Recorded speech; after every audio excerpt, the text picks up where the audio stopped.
But Valacar far exceeded his father's designs. He grew to love the northern lands and people, and he married Vidumavi, daughter of Vidugavia. Therefore, when Eldacar succeeded his father, there was war in Gondor. But Eldacar did not prove easy to thrust from his heritage. To the lineage of Gondor he added the fearless spirit of the Northmen. He was handsome and valiant, and showed no sign of aging more swiftly than his father.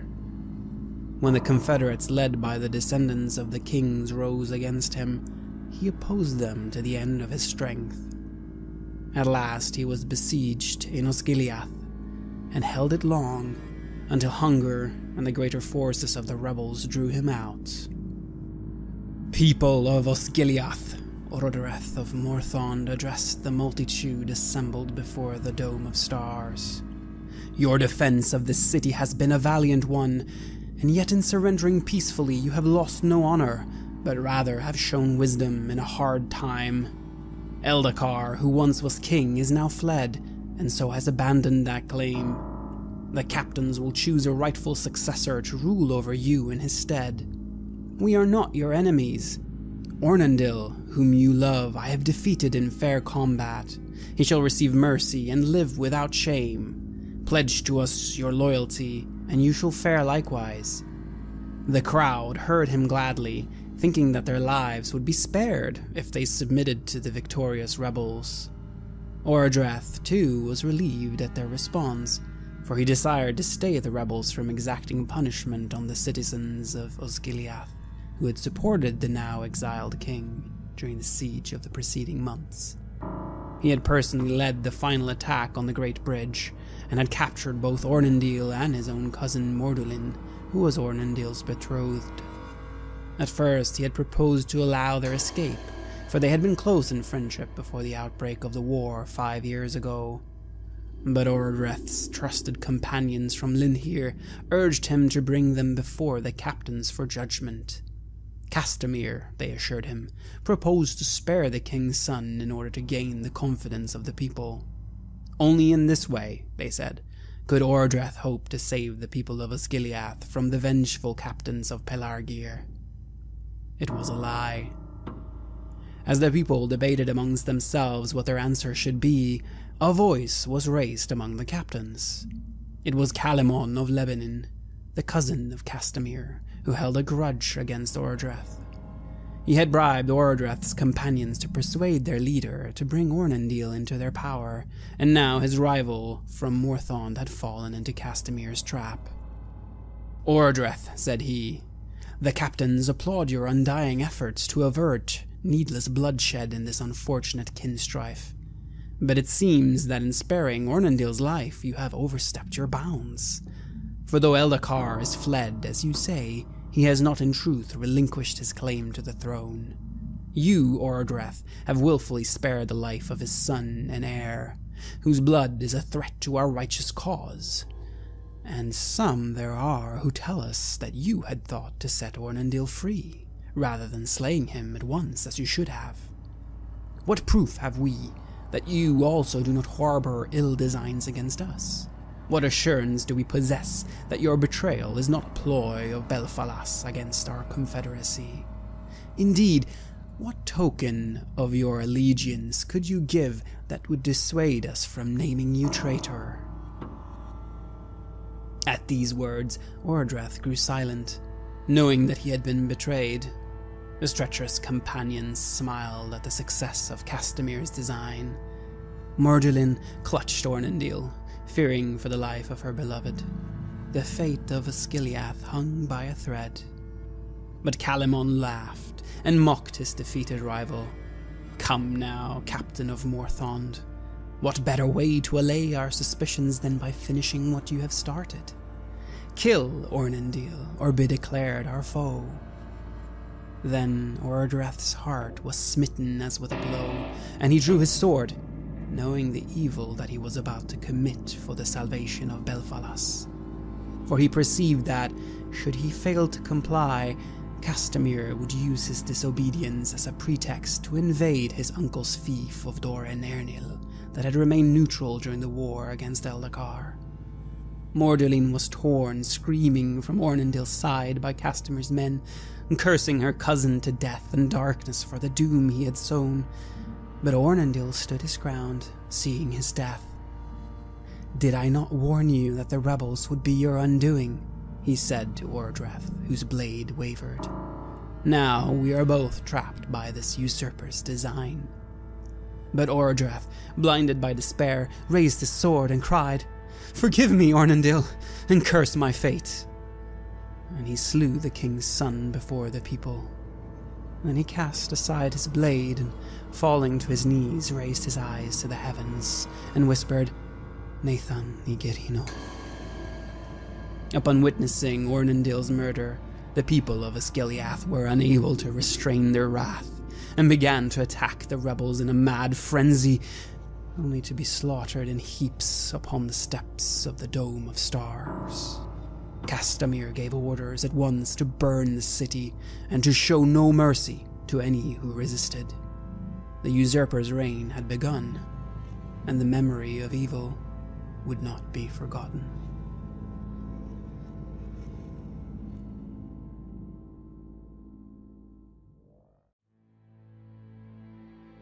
So you guys are traveling on the road from Minas Ano and Osgiliath towards Minas Ithil, the Tower of the Moon. You reckon you're about a few hours away until you reach there. You are heading there because your second cousin, Eilandir. Yes. Your second cousin, Ariel. She has sent word to you that she is worried about her husband. Something is wrong with him. And she would like your help in trying to find out what ails him. What's his name? His name is Barahir. Barahir. And are we traveling just the two of us, or are we in a company? It's just the two of you. Right. Ha. The road to Minas Ithil goes through Ithilien, which is called the Garden of Gondor. It's a forest with many flowers, herbs, magnificent trees, many old statues that were made because this was where many of the first settlements of the Númenóreans were built. Yes. In the first years of the South Kingdom. So you pass grand statues of old kings and queens and warriors and... these lands. It's been so long. Karamir, have you ever been down this far south? I don't think for a while. Not a while. I admit. Some quite nice views here. The land flourishes and grows well. We're in for a pleasant journey, I think. The sun shines, and it's summer. It's quite warm, but very pleasant because there's a breeze coming up the Anduin from the sea. I would like you both to roll for awareness, please. I roll 14. And I roll 12.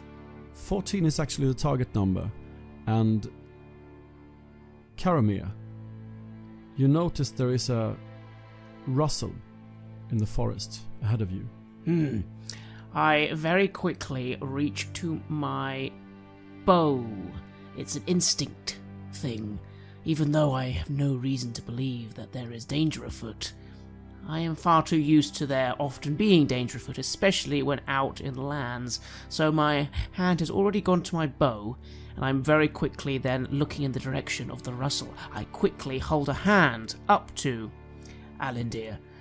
I don't say anything, though. I almost expect him to understand what I mean when I hold up my hand. I grow first wary, and I look towards where he's looking. No, you can't see anything, but in just a matter of seconds, you can see riders approaching. Riders with bows as well. Seems to be a patrol of some kind. When I notice this, I immediately put my bow back. After all, I do not wish to offend what is likely a coming patrol. Do we see their banner? Yes, it is a mercenary band working for Castamir, the usurper. He has had trouble recruiting people of Gondor for his cause, and many have also died in the Kin-strife so far. So he has been forced to raise mercenary bands to help him keep control of the countryside. I see. Is there a big group that comes riding? About 8. I quietly remark to Karamir. It's mercenaries. Mercenaries of the usurper. We're probably out on another recruitment drive. I give a firm nod and just remark, perhaps we should get off the road and let them pass. Yes, let's step to the side. You step to the side and they approach you. They rein in when they see you, about 15 or 20 feet away. Hey there! Who be you?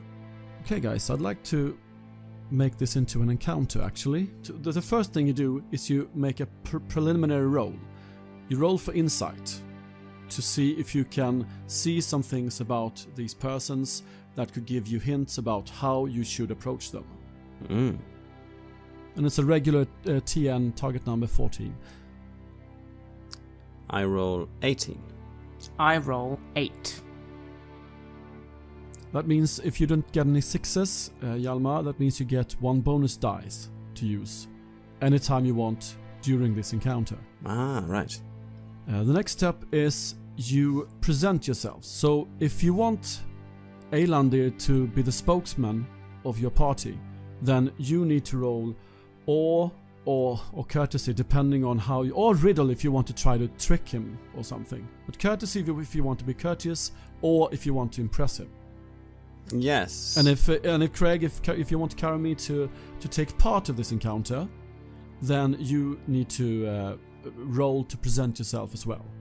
I try to step in and start making the formal introduction using my courtesy skills.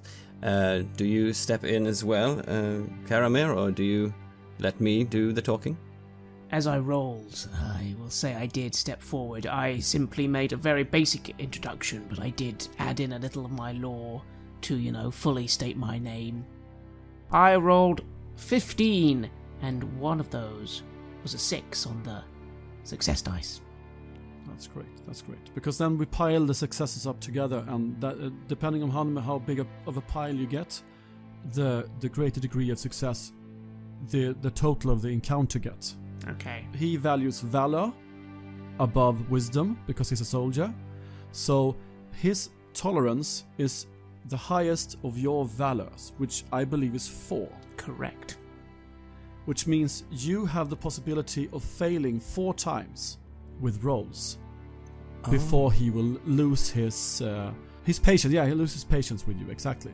So you have the possibility of failing like 3 times, which is quite good. Interesting. Okay, I like this system. This is fun. So now you made your introductions, and now you should try to either persuade him to let you pass without anything, or you can keep rolling courtesy, or you might use riddle if you want to try to trick him. I quickly then, after Karamir has his success, I try to latch on to his style of talking and perhaps bring it down a bit to that of the North style, and I try to roll a persuade again. Okay, and remember you have a bonus dice to use anytime during the encounter. You have to include that before you roll. Okay, but let's do that now then. So now that I feel that he is doing well, I'll try to use my initial good analysis of the incoming host and use my persuasion for that and my bonus die for that. Yeah, okay. So it's 14. With a great success. Yes, with a great success. Alright, so how do you go about with this persuasion then? I try to latch on to Karamir's more, perhaps colloquial, familiar style of the lands, not trying to bring down my scholarly style. And Craig, how do you want to continue? I believe I would be doing a lot of nodding. I do like him doing most of the talk, but I will again maybe use my lore just to sort of back him up a little in this introduction, perhaps explaining, even though I am from Arnor, it's not uncommon for people to have relations in both parts of the kingdoms. So, nothing unusual about that. And, obviously... and I'd also acknowledge that, obviously, my older companion here does need a bit of strength on the road. So, of course, that's why someone like myself, who looks a little bit more like a fighter, is with him. So, that would be... only a 13. Perhaps... Can spend a point of hope. Yes, and that would allow me to add one of my attributes to this, correct? Exactly. If it's favored, you add the higher of the two. You have a favored score and a regular score for your attribute. I will spend a point of hope to add my wits of 5. So that's a success as well. You manage to stay courteous, and the man looks at you and he says, "You have courteous speak, but we are on the lookout for traitors. Traitors to the realm, to the rightful king. And many of those are traveling from Osgiliath to Minas Ithil, but they will find no lodging there. For traitors, there's only the gallows." And he looks you in the eye, like really hard. I nod and I say, and rightfully so. We will tolerate no mixed blood upon the throne. I'd like you to make a riddle roll on that one, because that is actually an outright lie. Yes. Which, if you succeed, will also give you a shadow point. Was that bad of me of trying to do this? No, let's do it. It's a direct, simple success. Okay. Okay, so is it one shadow point there for me as well? How many? Yes, exactly. And when your shadow meets your hope, Yes. then you become miserable. Yes. And if you become miserable and roll an Eye of Sauron on the feat die, then you get a bout of madness, which is basically what happened to Boromir when he tried to take the ring from Frodo. He gets you get a brief bout of madness, which makes you act erratically and without reason. Yes. And often maybe lash out in some way, and then it passes, and then you're cleansed or purified or whatever. You come to your senses. Ooh, which is fun. Precisely Okay. what Boromir does. So, temporary shadow, I add 1. Exactly. And he looks at you and he says, correct. You are right. No mixed blood. Which is funny for him to say, because he's not even Dunedain at all. But it seems like he's repeating a mantra or something. And I continue and I say, well, I wish you the best of luck on your hunt. Thank you very much, and safe journey. I hope you reach your journey's end safely. And I nod to him and I nod to Karamir and start walking. And I simply nod, give a respectful nod myself, and as they start to leave, and they're out of earshot, I will look to Alandir and remark, good lie there. I raise an eyebrow and I say, well, you kept us introduced and I finished off the thing. Let's hope it doesn't happen too often. After all, I wouldn't myself be very good at spouting such falsehood. No, it's ridiculous. I'm not sure what will happen these coming years, but rubber like him will surely get wiped out in the process. So you got enough successes in this encounter to succeed and pass the patrol safely. No problem there. You keep on walking towards Minas Ithil. It's not very far after all. I'd say it's about 1 or 2 days journeying from Minas Anor to Osgiliath. Perhaps even 1 day only, and then 1 or maybe 2 days from Osgiliath to Minas Ithil. So it's not. We will not make a journey out of this, which is another rule mechanic in the One Ring, similar to the encounter. So you reach Minas Ithil, the Tower of the Moon, which is situated on the spurs of Mount Celebras, one of the mountains of Shadow, behind which Mordor lies.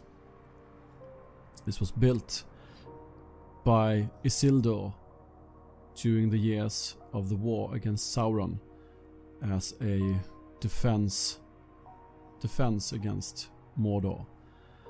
And Sauron destroyed it, but Isildur rebuilt it after the war.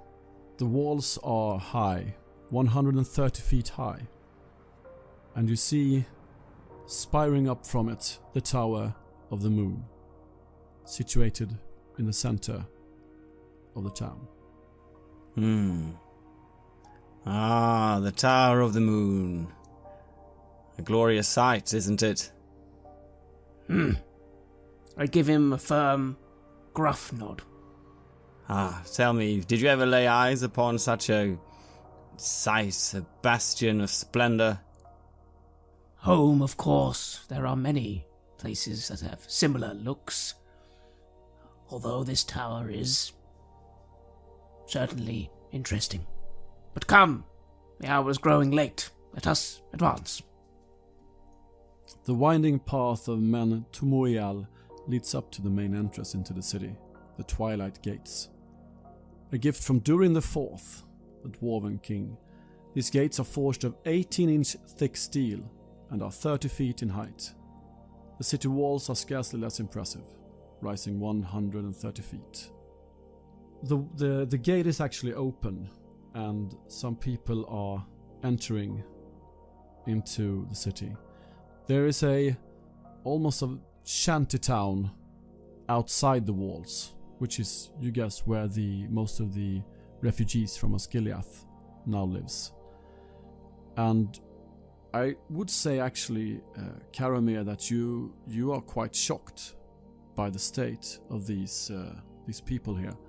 There were many refugees from Osgiliath who came to Minas Anor as well, which you have visited on your way here, which is where you met up with Elandir, his hometown.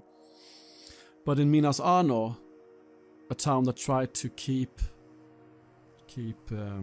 neutral in the conflict for as long as they could, but were forced into joining the traditionalists. In Minas Anor, the refugees are well taken care of. They get food, they get medicine, they get aid from the people inside the city.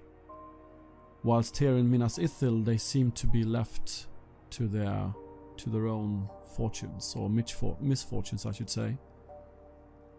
So this is something you have never seen, and you would never have thought it of fellow Dunedain to treat their own kind in this way.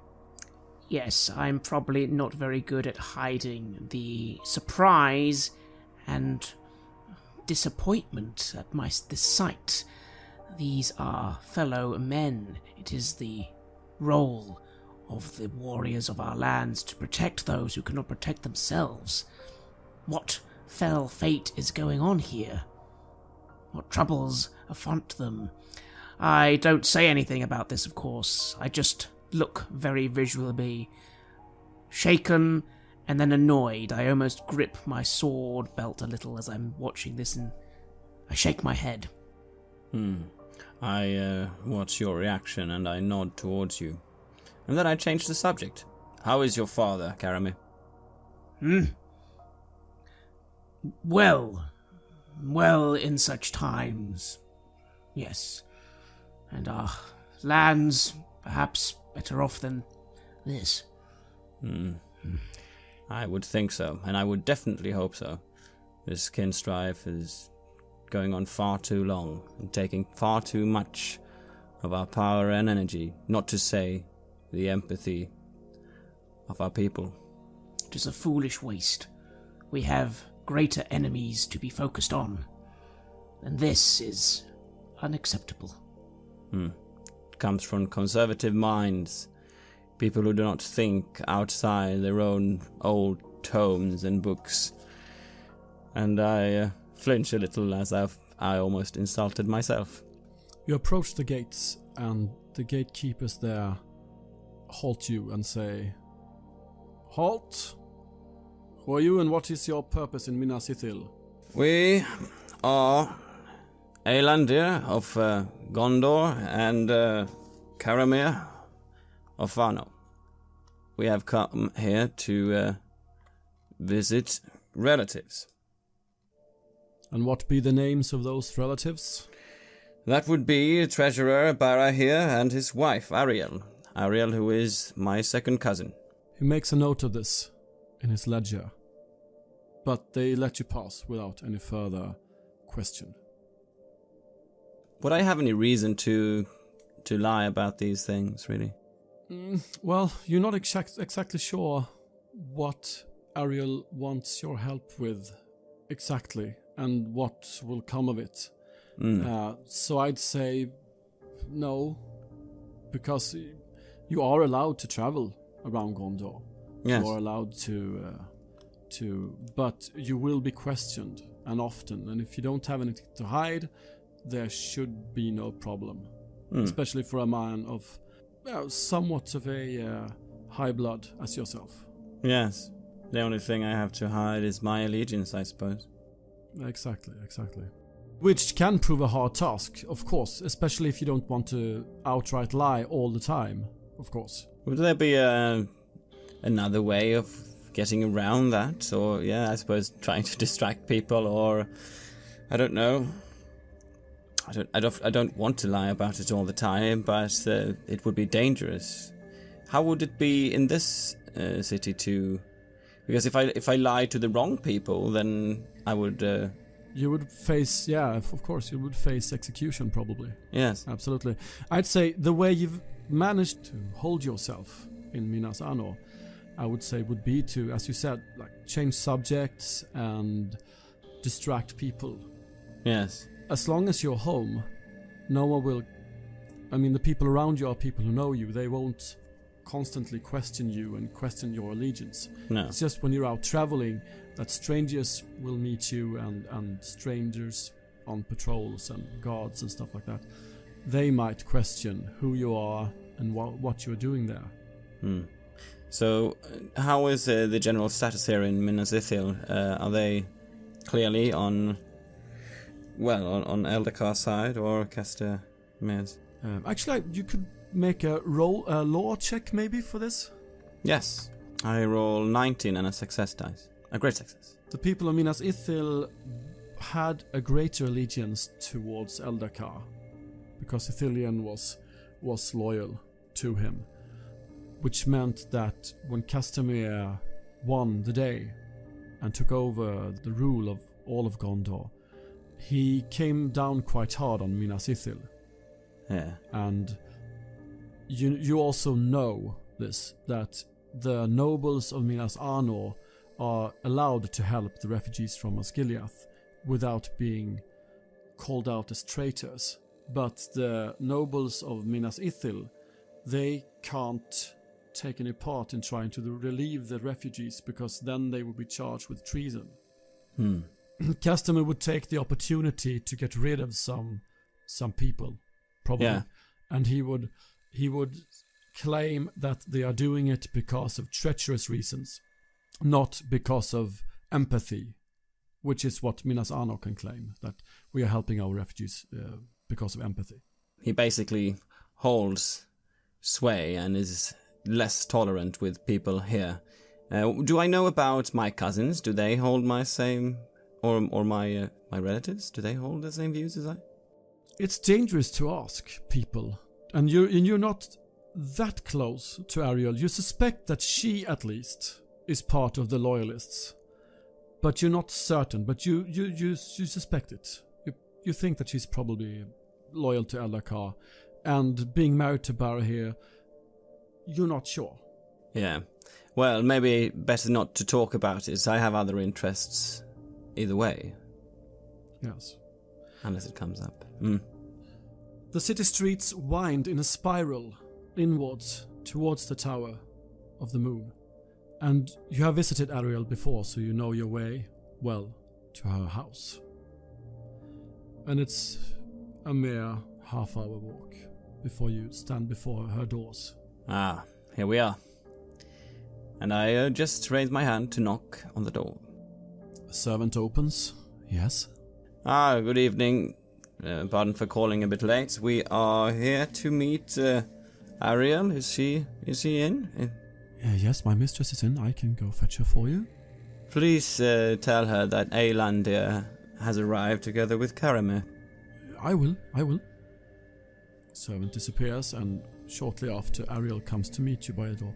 Oh, dear cousin, thank you so much for coming. Thank you so much. Please, come in. I embrace her and I step inside. I follow in slowly, giving a more formal nod. Not really one for all the hugging and so on. Ariel, how wonderful to see you. It's been far too long. Yes, far too long, and what times we have. Please come in, and welcome, dear sir. My name is Ariel. A pleasure. Coromir of Arnor. Yes. Welcome to our house. I would just like to clarify for the listeners, I don't know if we mentioned it, because we told them that you are distant third cousins or something, and then I said that Ariel is a distant cousin as well to you, Elandir. It's on different sides. Like Karamir is on your father's side, and Ariel is on your mother's side, so Karamir is not related to Ariel. Yes, I figured I was here more for the assistance of Alandir rather than these individuals, although I'm always ready to do what is best for our family. May I offer you some tea or wine or anything? Oh, well, let's sit down and talk, perhaps. It's been a long journey. Perhaps some wine would be nice. Indeed. I shall make rooms ready for you. Please come in. Anything we can do to help? She leads you into a quite small sitting room, where a servant comes in shortly with a pitcher of wine and a few cups. I look around at the room. How is the state of it? How are they? Do they seem to be doing? They are faring quite well. He has a quite high position in the treasury, so they are faring quite well actually. There are many shelves with books on the walls, and a couch, a few stools, and a small table. So, Ariel, I see on you, and I've heard that there's something weighing upon you these last times. Yes, just let me... And she walks over to the door, she opens it just a wee bit, looks outside, close it again. Yes, well, you see, it's my husband Barra here.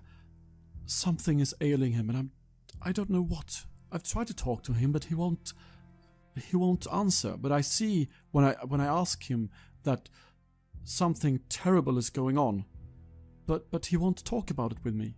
My interest at this point seems to wane a little. I, after all, am assuming that my role will be minimal now. I have successfully got Alandir here, and well, my place is out in the wilds.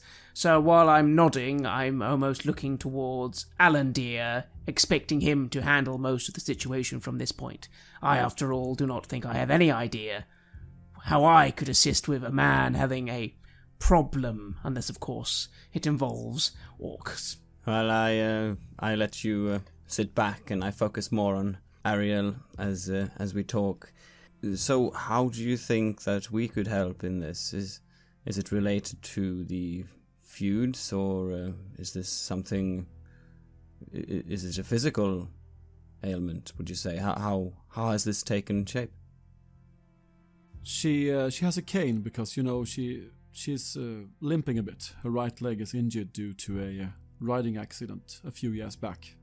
So she leans on her cane and takes a cup of wine and sighs and says, "It is an ailment of the heart, I'm certain of that. Though I can't perceive what it could be. Do you think he could it be something with a civil war? Could it be something? I'm not sure. I'm not sure. He's a book-learned man. He's not an exciting or excitable man. Which was one of the things that attracted me to him. He's calm. He keeps out of harm's way. He never offends anyone. He's very. I mean, you've met him a couple of times. You know what kind of a man he is. And she continues and she says, and I know it's something because when I tried to talk to him about it, his face grew dark, and he was gruff. He's never been gruff to me ever. Well, as far as I know, Barry here has always been, at least an honourable man, and surely it has to do with maybe the weight on the treasury for all the refugees. Maybe could it be through his work? Perhaps he has been assigned tasks which are less pleasant, and he is not allowed to talk about them. Could it be? What do you think? I don't know. I'm not sure. That could be it. If they have forced him to do something very dishonorable, that could be the reason for his mood of late. My brows furrow a bit at this. Dishonorable? How is the current leadership of the city? Herovorn, the steward, he holds the city in an iron grip, not having any tolerance for anything except complete allegiance. Yes, I have not heard a good thing about Herovorn. He's a very stern master. Does he keep close relations to the work of your husbands? Well, I wouldn't say. That would be Faramir, the treasurer. Right, I see. Have you... I'm sorry that I should ask, but have you let Barry here know that we are coming today? No, I haven't. I'm thinking that maybe you can... I'm not sure if you can... I'm not sure how we should go about this, really. Because obviously me as his wife asking him outright didn't present any information. I'm not sure if you asking him outright would give anything more. Maybe you could follow him. Maybe we shouldn't let him know that you're here at all. Maybe you should take in at an inn instead. You are suggesting that we see what he's up to. Are you here? You would ask us to investigate? Yes, I think that would be best, don't you think? I sent a glance to Karamir and turned back, and I said that your suspicions must be grave to ask us to do such a thing instead of... I've always been a man that believes in strong communication, and you see if a man tells a lie in his eyes. I just grunt that and nod. I look at her, and how does she look now? She is rather desperate, is it? She is very desperate. She is very desperate, but your presence here has calmed her a bit, you guess. She has calmed down a bit during the short time you have been here with her. And as I sense her calming down, I place my hand on hers and I say, do you not think it's better that we just... We talk to Barry here and see what he has to say? Well, maybe that would be best. I'm not sure. I will let you be the judge of that. I lean back and I take a sip of wine. I look out the window and I think about this. It feels a little strange to barge into the city and the first thing you do is start skulking about and looking at others' affairs this way. And then I turn back to her and I say, does he keep any of his work or papers at home? He has an office, but he rarely brings work home with him. Any strange communication that you have found? No, I haven't found any strange communications, no. I've gone through his letters, actually. I will confess to that. I have gone through his letters, but haven't found anything to give me any clue what could be the matter. Maybe we how is this for a suggestion that we do take into an inn, not to make him feel overly provoked in his home. We don't announce that our presence is here for the reason of talking to him, but we are merely visiting you as part of another visit. And it would be just suitable to drop in with our relatives. Of course, if that's what you think is best.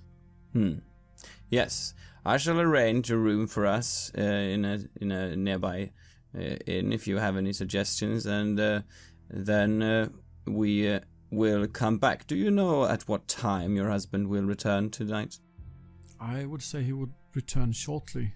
If he is inbound, maybe we will just say that we're about to arrange a place of living. Shall we just wait for him then? Perhaps a meal sometime would be...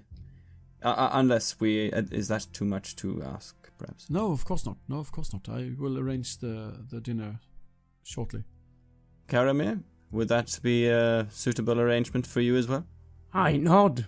She goes about telling the servants to prepare for the supper, and indeed, in about half an hour's time, you hear the door crank open and shut. As she's left, I look at Karamir. Well, seems like he's about to come in.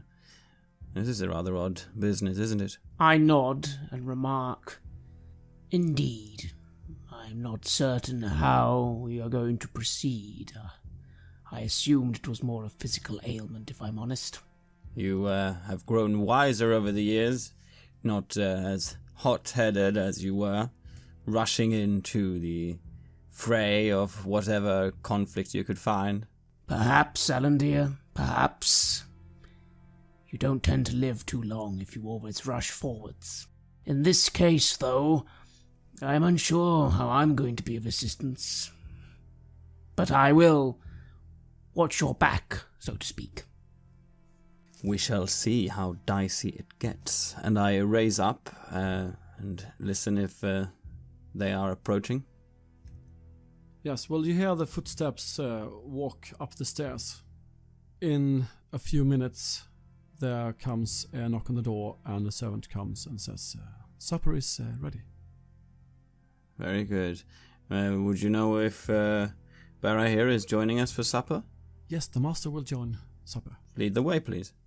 Yes, she leads the way into the dining room, where there are stools and a table with some food. Not as much food as you are used to when you usually visit here. I noticed this. Often when you have visited here, there have been a lavish display of different foods, but it's much more sparse now. This looks like a lovely meal, Ariel. I am honored that you would have us at your table. I'm very welcome to have you. Unfortunately, we can't offer you much more than this. There is a lack of food in the city. We could do far worse than this, I'm sure. And Barahi enters. He's quite a tall man, a stately poise. His sparse hair is grey with a large bald spot. His grey eyes dart nervously. Ah, yes, Eilandir, my dear cousin. Welcome. Barra here, how nice to be back in your house after all this time. How have you been? Maybe make an insight check, maybe. Could I make one as well, as I sort of stand, make a formal introduction, and just sort of assess the man? Actually, we can make this into an encounter as well. Both your insight rolls would be the preliminary rolls, which could give you bonus dice later. 16. 15, and 1 success. 1 Tengwa. Yes. 1 6. Yes. So that's 2 dice for you, Craig, and 1 for you, Hjalmar. So I guess you both roll for courtesy to introduce yourselves. I roll 14. And I roll 16. Welcome, Karamir. It's not often we have people from the North Kingdom visiting here down south. especially this far to the east. You are most welcome in my house. My thanks to you. Yes, it is not usual, but in this case, good old Alondir here is not the best at travelling on the roads. Especially in times such as this, it's best to have someone to watch your back, so to speak. Yes, Karamir has been very generous in offering me protection against the wilds, though I dare say that it's been mostly a pleasant tour through the flowering fields of Ithilien. You both notice that when Karamir speaks of guarding someone's back, he flinches visibly, but shrugs it off, and when you start talking about having someone's back in the wilderness, he seems to relax a bit more. I understand that the city is going through a lot of hardship, what with the influx of refugees and all the other troubles of the land. Not to mention the wool trade, which has severely damaged the city. The wool trade, you say? Ithilien is their main export is wool to the north, and since that is severed, they don't have any income from the wool trade anymore. So the city is in a quite deep recession. This is very sad to hear. It is not an easy time, and I'm sure you, as part of the treasury, must have gone through severe hardships, having to try to deal with all these sort of balancing the coffers. Yes, we do what we can, but... Come, let us sit, eat, and talk more at the table. Yes, forgive my rudeness. Please sit down and share a meal with us. I nod, and I take a place, and I start to eat. As we eat, and a little time passes, I casually start mentioning this as conversation sort of ebbs and goes. Such times can bring out the worst in us all, but I always feel it's good to remember the importance of knowing that help can come from any source. Recently, on a scouting mission near my own lands, we ran into a very dire situation. Wargs. I don't know if you're familiar with them.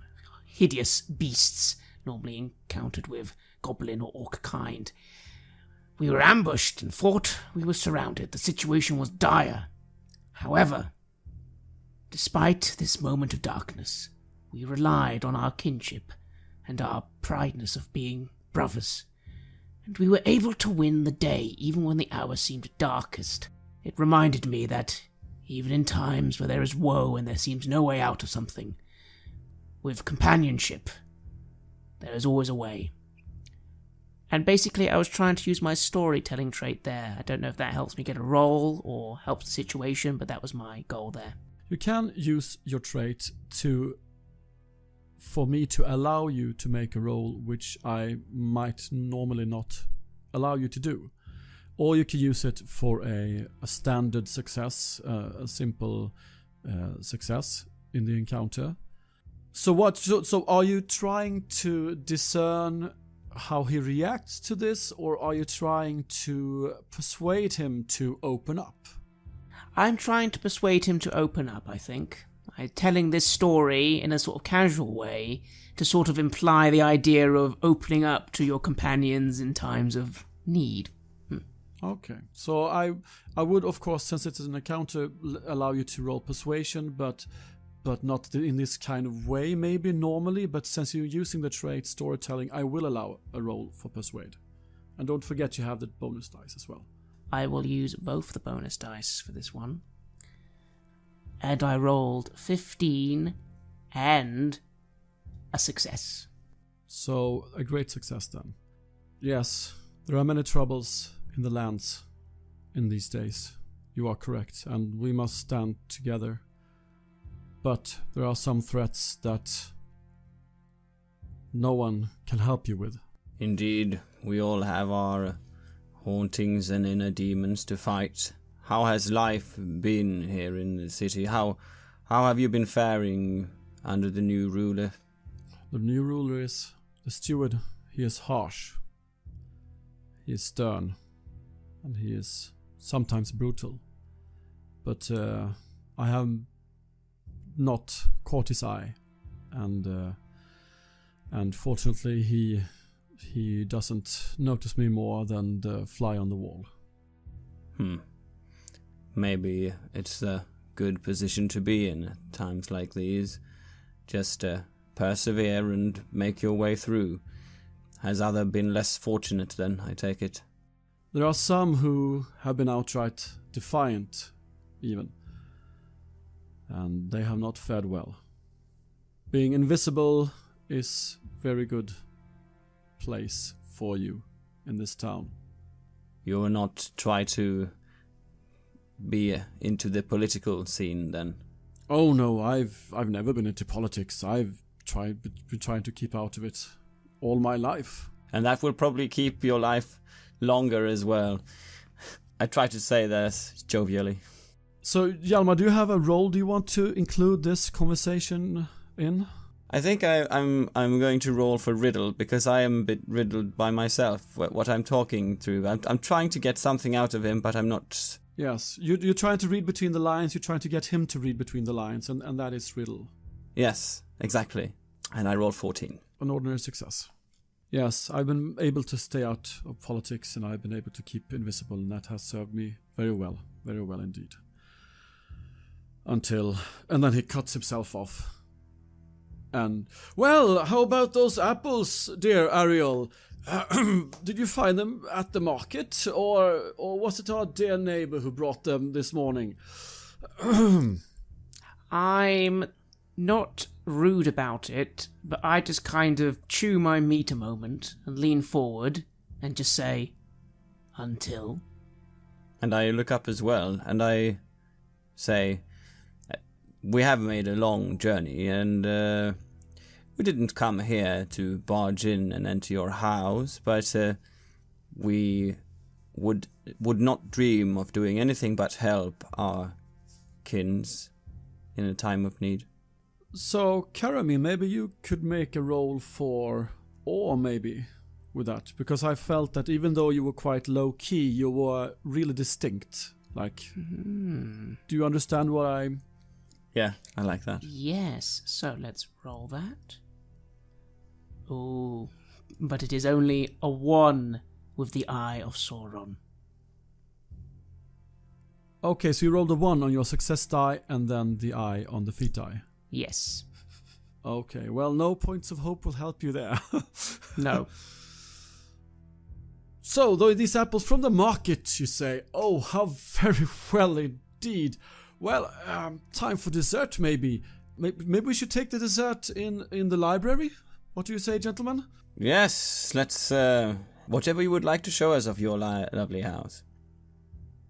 And I send a glance to Karamir there, as, almost like a reprimand, like that was not very smooth. I frown and nod. I am growing impatient.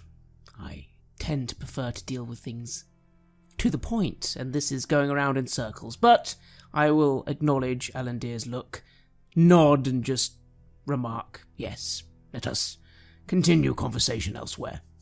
So you enter the library, which is a much larger room than the one you were in previously with Ariel.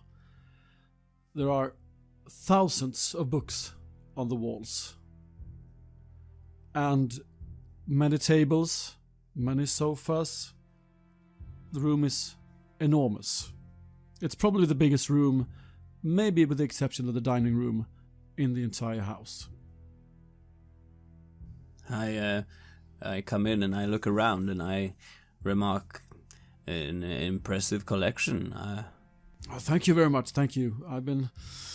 My family has been collecting for generations. Are you, a great reader yourself? I would consider myself a reader, definitely. Yes.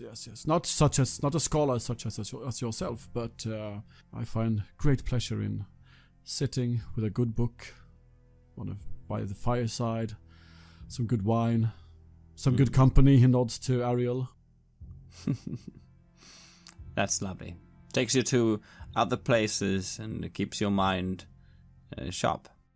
Yes, indeed. Might I interest you in this, maybe? He goes up to a pedestal, which has a glass cup above it to protect a very old book inside. Oh. This one of my ancestors brought from Numenor before, and he just grows sad, and you all grow sad, and the memory of Numenor is engraved forever in every Dunedain, and the mere mention of it brings a sadness to your heart. I place my hand on his shoulder, and I try to perk up a bit, and it is a fortune that some of these artifacts are still, are kept. And I kind of lose my words a bit, and I look at the book and I see what I can make of it. The script is Elvish. It's Sindarin, the Grey Elven tongue, which many of you Dunedain still speak quite a lot. And it seemed to be a history of the early years of Numenor. How well has it survived the years, the book? Oh, we've taken very well care of it. He raises the glass cup and opens the book carefully, and skims through the pages. The handwriting is exquisite. I smell the smell of the old pages, and it brings hope to my heart somehow that it's still kept in shape. And I glance over the pages and the names of old. True treasure you have here. How did you come by it? Oh, my ancestor brought it from Numenor just before the Akalabeth. Truly, it was brought by themselves. I would love some time with a treasure such as this, but well, you are free to read it, of course. Yes. Well, maybe we'll have more time.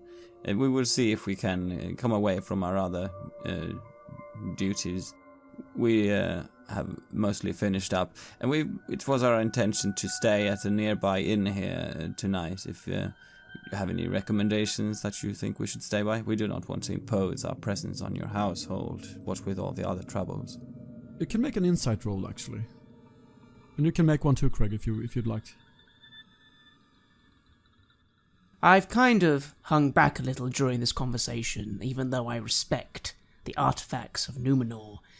The actual knowledge within is beyond me and not truly to my interest. I've been quite impatient during all this, really.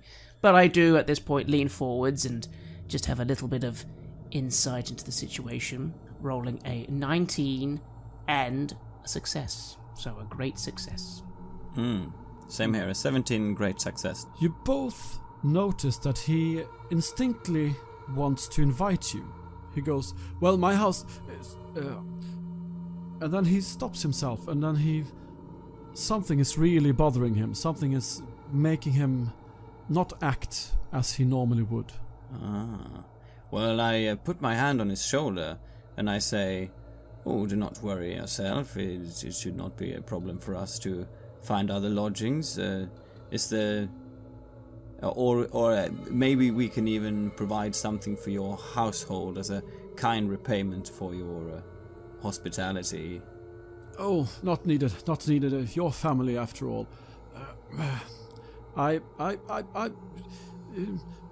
Yes? Yes, and he can't get the words out, really. You notice he is really troubled by this. He would like to invite you, but... and I say, calm yourself, Barra here. Calm yourself. What is wrong? How do you present that? Like, what's wrong? I look at him with intent now.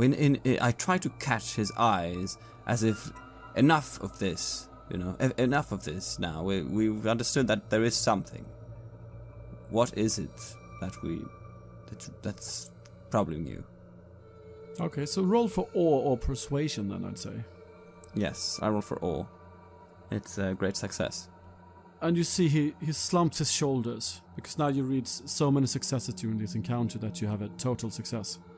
And you see him slump his shoulders, his head kind of raises up, and he He says, well, I'm devastated. I'm utterly devastated. Some days back, I was on my way home from work, and there was a man in front of me, a very tall man with a hard Ithilien accent, and he told me he had papers of my, and he looks up at you and he says, well, actually, my ancestry is not maybe as impeccable as I might have previously made it look like, and I have some ancestors who married some Dayan folk from just west of here, and you see, he had papers with proof that I'm not of pure blood, and as being such in times like this, in a town like this, it would. I'm not even sure what it would mean. And the man, he was very imposing. He frightened the living daylight out of me. I didn't know what to say, didn't know what to do. He wanted me to spy for him. He wanted me to look into the steward, how he pays his. He wanted me to find payment to covert agents, and wanted me to get this information. It's not within my responsibility. It's not within my power, really. But calm down, Barry. I look into his eyes. I listen to intently as he goes on. He's rambling a little bit. What did you do about this? What he asked you? Well, I've done some looking into it. I haven't. I mean, the ledges aren't within my field, really. But so I had to pull some strings, and I had to sneak a bit. But I managed to get a hold of a little bit of information, and I know where I need to go to get some more information for him. And he looks with great shame in his eyes at you, and also with even more shame at his wife.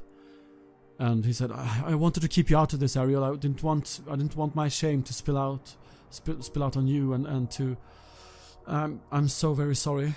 What do I make out of this? That he's saying that his blood is not that pure. What would that mean to me? It would mean that the traditionalist would at least look down on him. He will lose his position, definitely.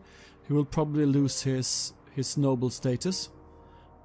And it would definitely mean that he would be a person of interest for the people who are looking for traitors. And what about me personally?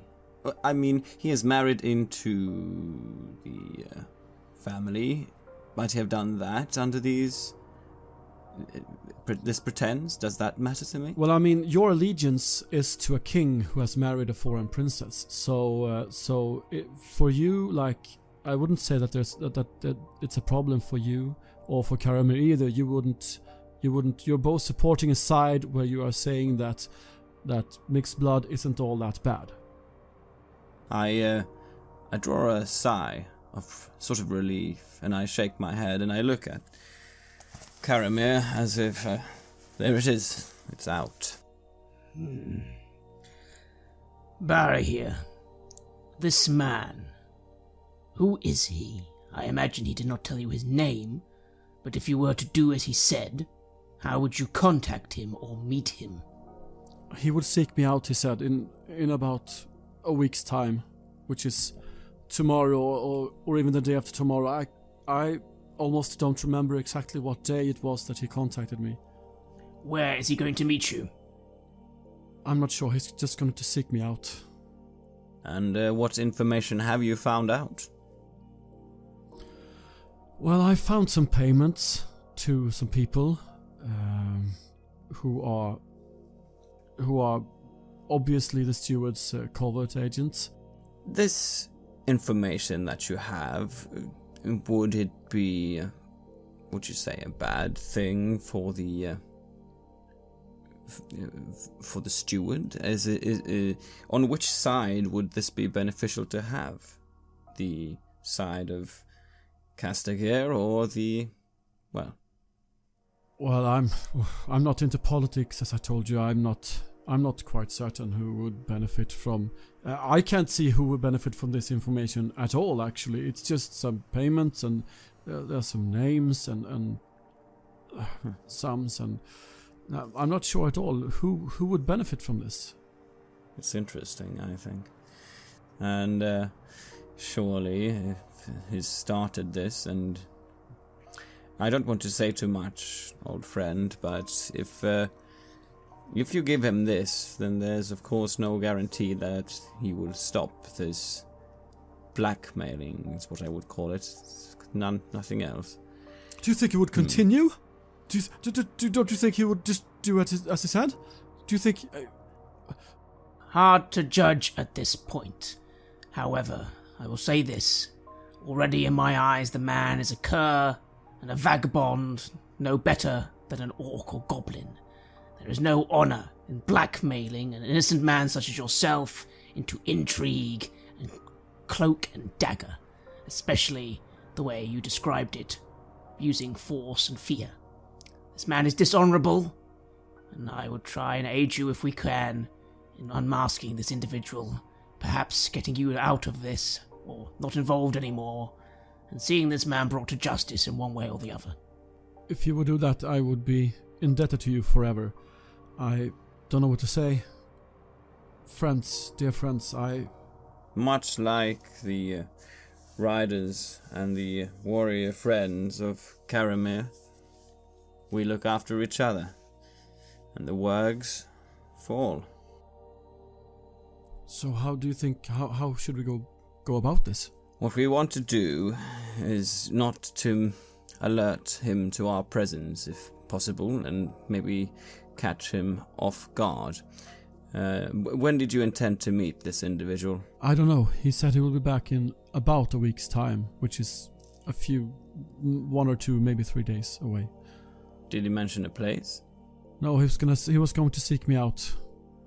He was going to seek you out. At the last time, was it on the way home, you said, from your Yes, work? I was on my way home from work and he just stood there.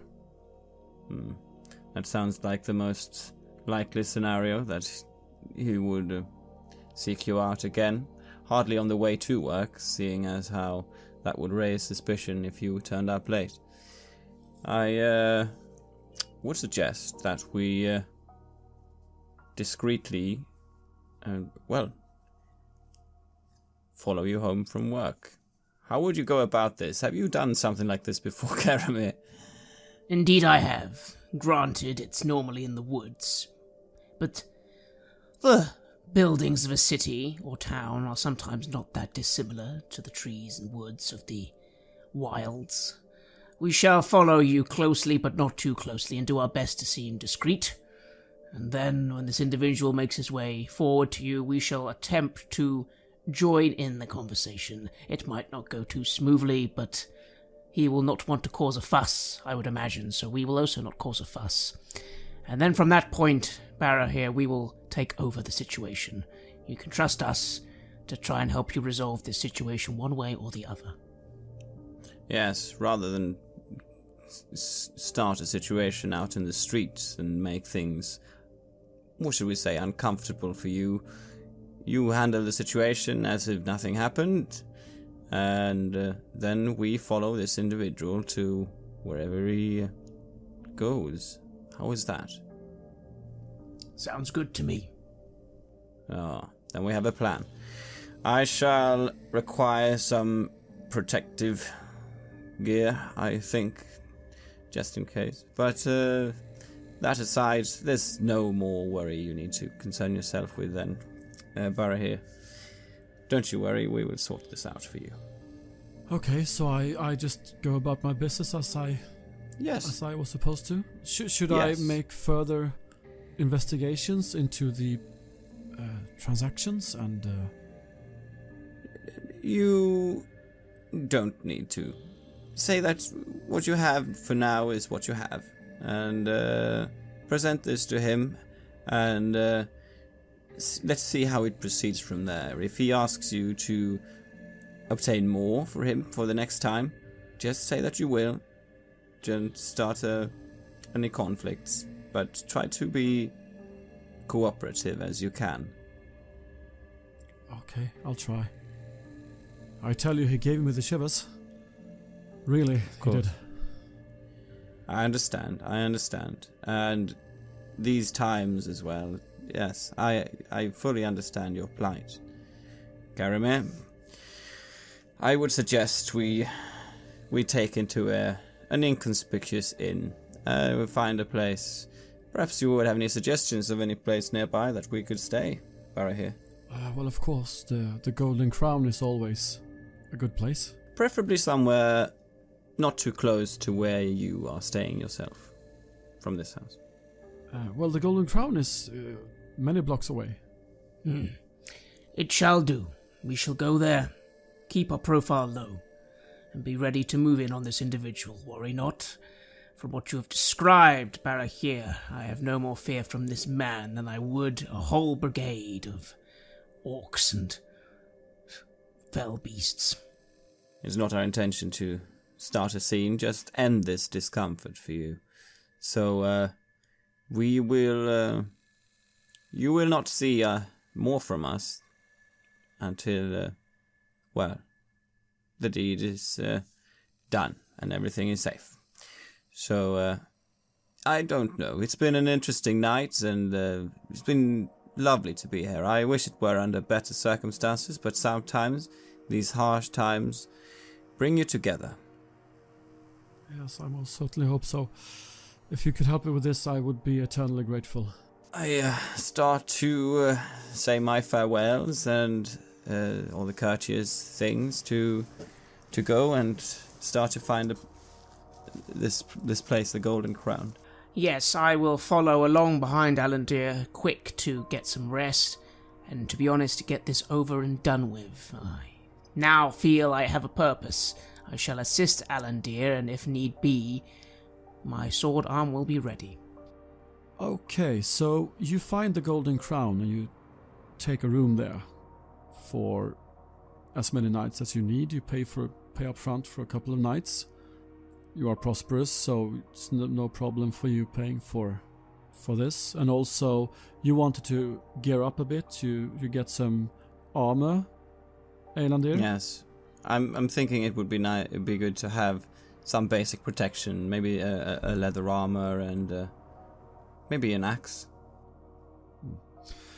So, the next evening, which is the next time you said you wanted to walk alongside or try to shadow Barahir, right? And I say to as we set out that day, as it's growing towards the end of his working time, I make a note to Karamir that do you think we should have a look around for, lookouts? Do you think this person would have lookouts himself? Possibly. However, if they want to keep a low profile, having lookouts looking out for their man would raise it slightly. One man is less easy to notice than 3 or 4. And I decide to keep my eyes open once we start following Barahir to see if there are other people observing him. So you stand there by a corner outside of his workplace, and you are beginning to follow him a bit, keeping an eye out. So I would like you to roll both for stealth and also awareness. So, I will roll stealth first. I gained a great success on my stealth roll. And then on my awareness roll, I also gained a great success. Very well done. On my stealth roll, I get 7. And on the awareness roll, I get 12. Although, since Karamir gained a great success. I will allow you to help Elandir out a bit. You are walking the streets and you notice him stepping not too lightly on the cobblestones and making noises and stuff like that, and you're trying to hush him down a bit. Yes, and I'm being a bit uncomfortable with an armor. It's been a while since I had some sort of leather armor on. Karamir gives Alandir a few annoyed looks, at one point remarking, if we were in the woods, an elf could have shot you already 10 times over. Calm yourself, Alandir. Slow steps. And I'm notably a bit nervous, but I appreciate the help, and I fall back a little bit, and I try to follow in his footsteps, trying to look at him or nothing else. Karamir, you notice, for a few fleeting seconds, you notice a pair of individuals. Very, very nondescript looks, nondescript clothes. They're dressed like commoners of the city. Medium height, brown hair, brown eyes. You see them, and you notice that they are following Barahir with their gaze. But they see you. They see the two of you, and they quickly disappear into an alley. I pause for a moment. I tap Alandir on the shoulder and quickly, with a hand gesture, direct his attention to the individuals starting to vanish. I then remark, unfortunate. He may indeed have had the lookouts that you suggested. And I saw nothing at all. What should we do? Keep going. Expect that this man will have assistance. But we know it's coming. We will be ready. I do have a bow, just in case. You think they will still pull through, even though they've seen us? You think they'll do the thing? Let us continue for a moment and see. We don't know how they'll react. Worst case scenario, our man will simply not appear, and we will have to approach this a different way. But let us continue for the moment. I try to fall a little bit back again behind him and continue. You continue after Barahir, and you keep your eyes open and your senses are alert. The town is dark, and the houses seem to almost loom over you. You feel a sense of being watched. Whether it's just in your heads or something real, you're not sure. But you follow Barahir about halfway to his house.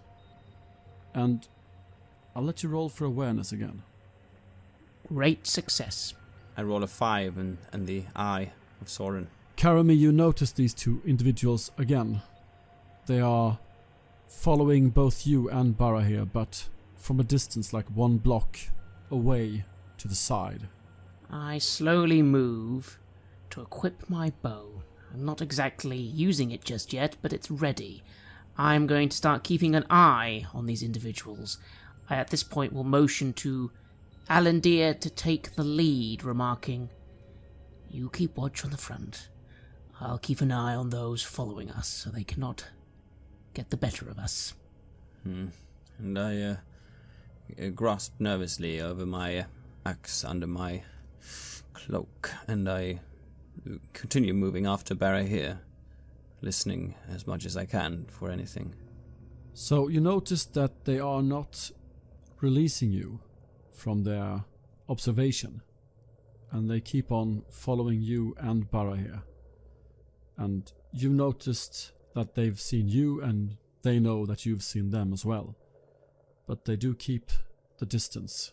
My thought here is the first thing I want to do is protect Barahir, and the second thing would be to uncover what's going on, I think. You won't be able to do both at the moment, so then that means that I'd say that you follow Barahir, and he reaches his home and enters and shuts the door behind him. That was uneventful, I say, and I turn to Karamir. I haven't let my eyes off those following us. Now that he has entered the house, what are they doing? They are watching you. How far away are they again? Like a block away, you said? Yeah, like a block of 150 feet maybe. I remark to Alandir. The question now is, do we make contact or not? They know we can see them, and I can see them as well. Maybe if there is a way around and we could gain the advantage somehow. If we walked around and try to come up behind them instead, how would that be? Or should we perhaps lure them away? Let us lure them away a little. Let's get into an inconspicuous place, and maybe we can parley. They haven't moved to attack us. They wish to be subtle, but they're also still here, and watching us carefully. Yes, I don't want anything ill to be called upon Barahir's home. I just hope they won't do something while we move away. I let Karamir lead the way.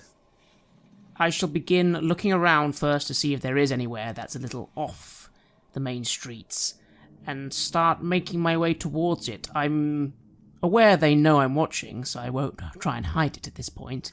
I will keep my eyes on them and see how they respond to us moving away a little from the house. Yes, you could go away quite a bit to the Quarter of Shadow, which is where the poor inhabitants of the city live. Or you could try and just move to an alleyway or smaller street here in the Quarter of Coins, which is where Barahir lives. Let's try, just for the moment, just a nearby alleyway. I think if we move too far, then, well, they might just leave, or it'll be very hard to keep track of them. The Quarter of Coins is actually just inside the gates of Twilight, the main gates. So you could move outside the gates, and if they follow you, you could go out into the shantytown. Let's do that, then. Okay.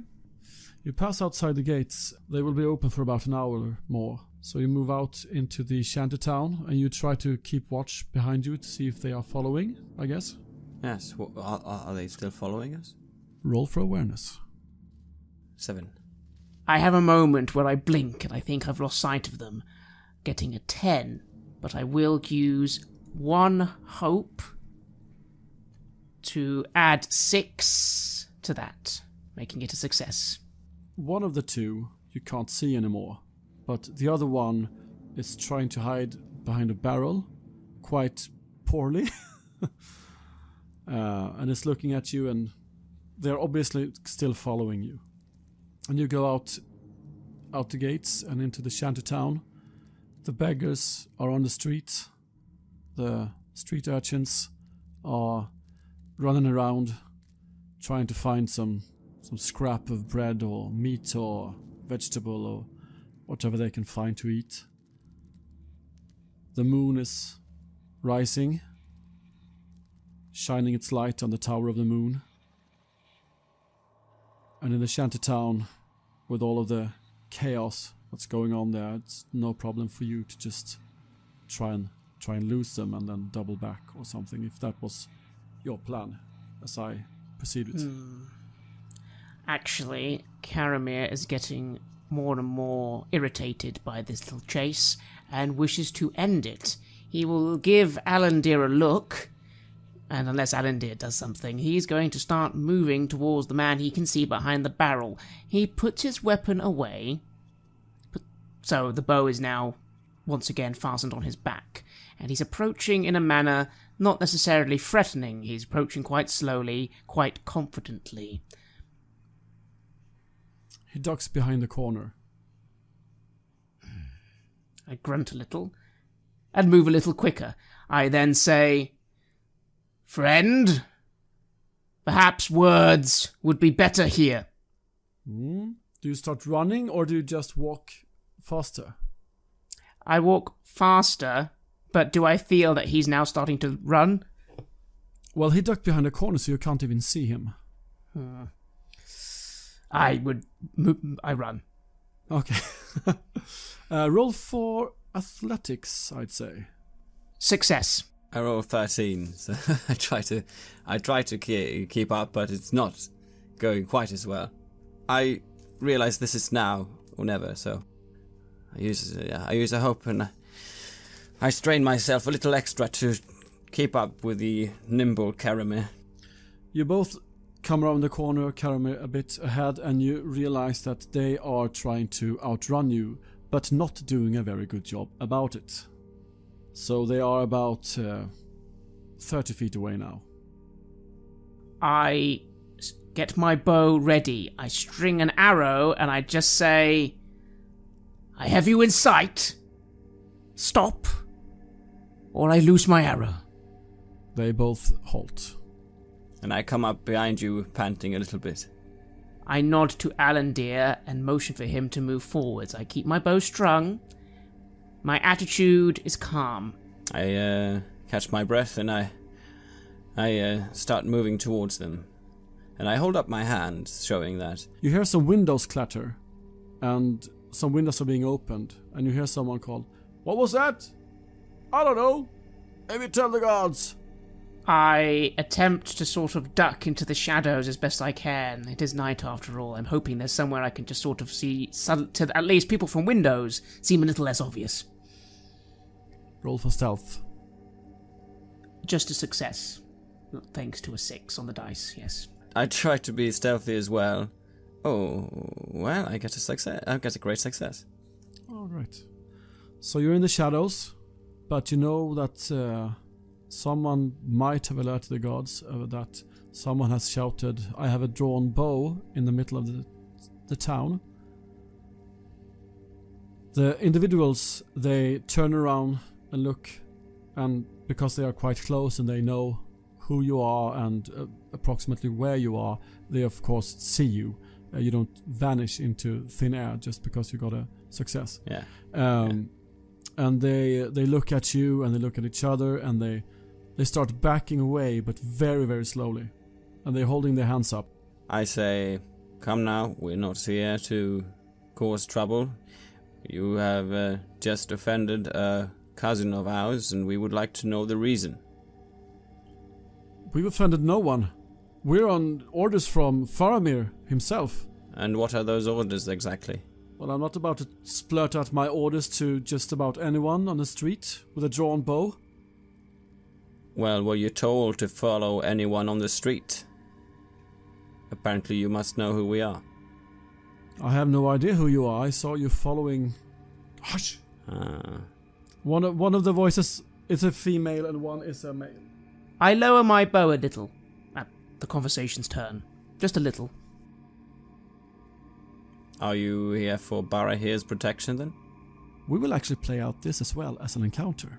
I'd say you've tried both of you, for introductions. That's a fail. And you have a tolerance of 4, which is now down to 3 due to the fail.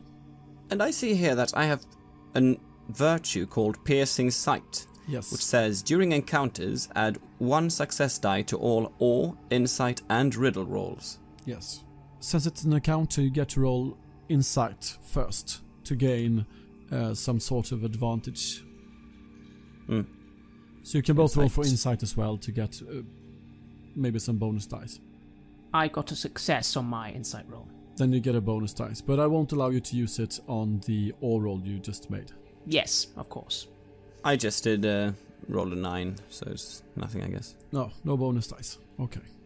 I get nothing from him. And what was your Awe roll? Did it... It's 17. Yes, you got a success. You have 1 success and 1 failure so far. The tolerance is down to 3. Maybe we can talk somewhere else than here, at least? More than happy to. Where would we go? They just nod their heads towards an alleyway and just come. Yeah. I lower my bow and string it, remarking, "My apologies. You seem to have got off on the wrong foot. We fought you, nefarious individuals, perhaps seeking harm to Barahir." No, we seek no harm. We are under the employment of Faramir, who is making an investigation towards this individual Barahir. Yes, we are not on the wrong foot with the treasurer, but we will happily tell you more if we find a better place then and start moving along with them.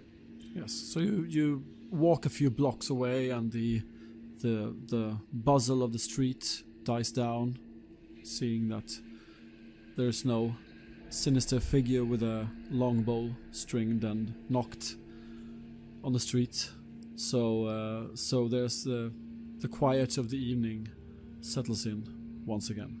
Would you like to hear our end of the story, or would you like to start yourself with what investigations Faramir is making? Well, we have been telling you who we work for and approximately what we are doing, so I'd say it's time for you to let us know who you are and what you're doing here. Very well. My name is Eliandir. I am a cousin, or a distant cousin, of Barahir and his wife Ariel. We were called here by Ariel because Barahir had been acting a little bit strange, and I'm sure this is then what Faramir has picked up on as well. Yes? Yes, that sounds credible. So we had a meeting with Barahir the other day, and as it turns out, he has been under the pressure of a shady individual wanting to blackmail him in order to dig up information he is not authorized to look into. That is akin to what we know about the situation. He has been doing investigations into matters that are not of his station to do so. Very well. Now, we did not come here out of any sort of political interest or interest to this information, but merely to the well-being of our kin. We would see these blackmailings end and then be on our way out of the city once again. I am not a man of the city normally, so yes, as pleasurable as it is to visit this marvel of Minas Ithil, it's not where we would like to stay. I'd say just roll a courtesy maybe for the speech you just made. 10. So we have another failure. So 2. You're down to 2 now. I step forward at this point and simply remark, "You may perhaps think us nefarious ourselves, but I can assure you, we are just men. Our interest in this is the defense of our kin, and to see right done when clearly wrong is being done. We could even perhaps assist you in some way.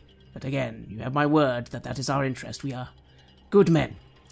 And I'm seeing if my just trait can maybe get us a success or maybe a chance for a roll here. Yes, I will allow you to have a ordinary success, just due to your just trait, if you would like that.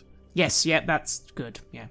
They look at you and they say, "Very well, you have provided us with valuable information. We thank you for that, and we bear you no ill will. You seem to be honorable people." I look to Elandir to sort of continue. Very well. Now, as you might not know everything about us, I am a scholar of great knowledge, hailing from Gondor, and my friend here is an excellent ranger, himself hailing from Rano. And we intend to use the best of our skills to come to grips with this situation and make sure that these individuals come to not necessarily an end, but stop what they're doing against our kin. I try to awe here. Okay, yeah, sure. Make a roll for it. And I get a great success. So what is like the general goal for you here with this encounter? What do you want to get out of these persons? Do you want to get out information from them, or do you want to make them do something, or what's your goal here? My goal here is that they would let us get on with what we're doing, and maybe even assist us if, though I would prefer it that other people didn't get involved, because I'm not completely sure that these people blackmailing them, what their intentions actually are and what side they're on. What happens is that they say that, okay, so we're all good here. You do your thing, we do our thing. We don't cross paths again, and if we do, we just go about our business. Indeed. Sounds very good. We wish you a pleasant evening. Likewise, and good luck in your duties. Yes, and I shall nod and sort of begin parting from these individuals. As far as I'm concerned, the situation has been dealt with for now. Is there something else you would like to do for the remainder of the evening, or shall we move on? Karamir will turn to Alandir and remark, I'm glad that at least that is one complication hopefully settled. Perhaps we should return to the house and just keep watch a little longer, just in case. What do you think? Yes, maybe we should call in on them and make sure that everything is alright in the house. And as I nod for him and we start moving towards their home. The home looks as it should be. Nothing out of the ordinary there.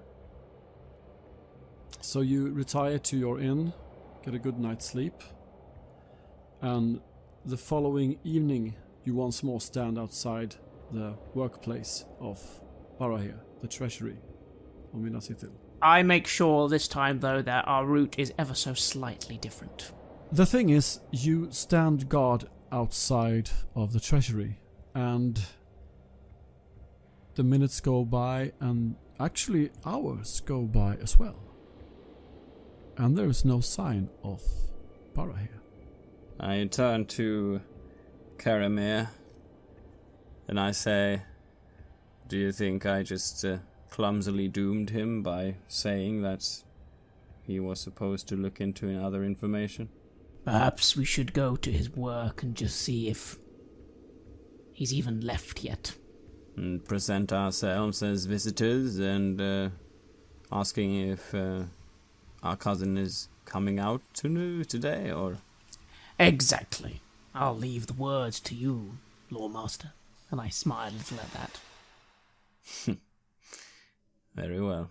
And we start moving up to... Yes, to what is this? Is that a big house or a... It's a big square-shaped house, 4 stories high. It covers the entirety of a block in the town.